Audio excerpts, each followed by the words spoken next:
This is potentially the most substantial and damaging attack on U.S. critical infrastructure ever.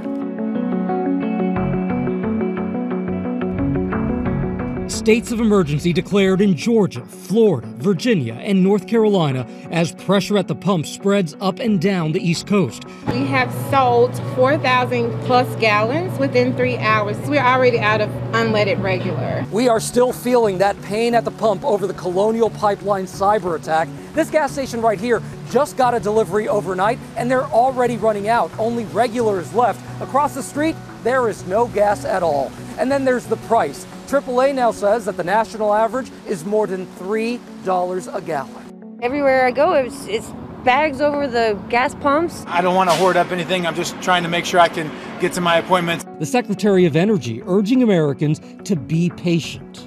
Much as there was no cause for, say, hoarding toilet paper at the beginning of the pandemic, there should be no cause for hoarding gasoline. As the shutdown of the Colonial Pipeline enters its 6th day, fuel price monitor GasBuddy reporting extreme outages in major cities overnight. 60% of stations in Norfolk depleted, 50% in Atlanta, and 35% in Charlotte. Even some airlines are starting to feel the effects. Americans saying it will have to make pit stops for fuel on some long-haul flights to Hawaii and Europe, and cancellations could be next.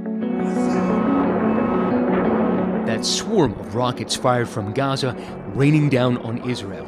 Israel's Iron Dome defense system intercepting many, those explosions lighting up the night sky. About 3 a.m. here, and the sirens are out again on the balcony, and the rockets have been fired from just behind me.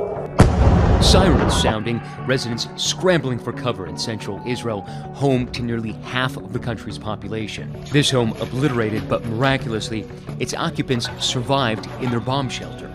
But many of those rockets making it through, this one blowing up a bus just south of Tel Aviv, bystanders racing towards that fire. In all, 6 killed and dozens wounded from rocket fire in the past 24 hours. The Israeli military saying about 1,000 rockets have been launched towards Israel from Gaza over the past 48 hours, the most in years.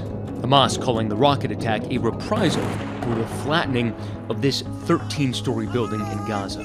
The Israeli military saying it struck what it says are at least 500 Hamas and Islamic Jihad targets.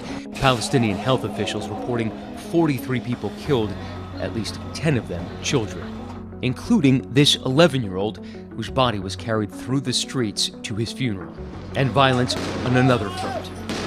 Fiery clashes in several mixed Arab-Jewish towns inside Israel proper. Over 200 protesters wounded in street battles there with Israeli police.